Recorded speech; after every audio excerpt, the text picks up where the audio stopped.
నిర్మల్ జిల్లా కేంద్రంలో గంజాయి విక్రయించేందుకు ప్రయత్నిస్తున్న ఇద్దరు వ్యక్తుల్ని పోలీసులు అరెస్ట్ చేశారు. పక్కా సమాచారం మేరకు పోలీసులు శివాజీ చౌక్లో గల చాచా టీ వద్ద కాపు కాశారు. చావోస్ అబ్రాస్ అలియాస్ సయీద్ షేక్ రఫాయి అనే వ్యక్తులు ఓ ప్లాస్టిక్ కవర్లో విడి గంజాయిని అమ్మేందుకు తీసుకుని వెళ్తుండగా వారిని పట్టుకున్నారు.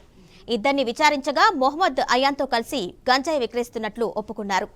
నిందితుల వద్ద నుండి కిలో 200 గ్రాముల గంజాయిని స్వాధీనం చేసుకున్నారు. ఎవరైనా గంజాయి విక్రయిస్తే కఠిన చర్యలు తీసుకుంటామని హెచ్చరించారు.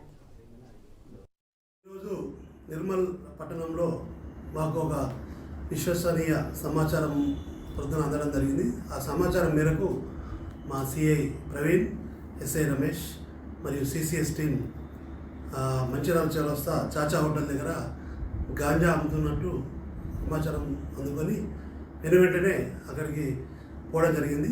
పోయి అక్కడ మా టీం ఇద్దరు అనుమానాస్పదంగా తిరుగుతుంటే అక్కడ మేము వాళ్ళను పట్టుకొని ఎంక్వైరీ చేయగా ఒకతని పేరు చవాస్ Abrar, YSR colony, Shaik Rafi, double bedroom Indiramma colony, వీళ్ళిద్దరు కూడా అనుమానాస్పదం ఉంటే వాళ్ళిద్దరు తనిఖీ చేయగా వాళ్ళ వద్ద 1 కేజీ 220 గ్రాముల గాంజా దొరకడం జరిగింది.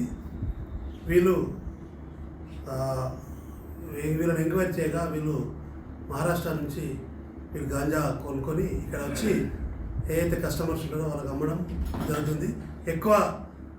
తక్కువ రేటుకు అమ్మి తీసుకొని వచ్చి ఇక్కడ ఎక్కువ రేటుకు అమ్మడం ద్వారా వీళ్ళు జలసాలకు పాల్పడుతుంటారు.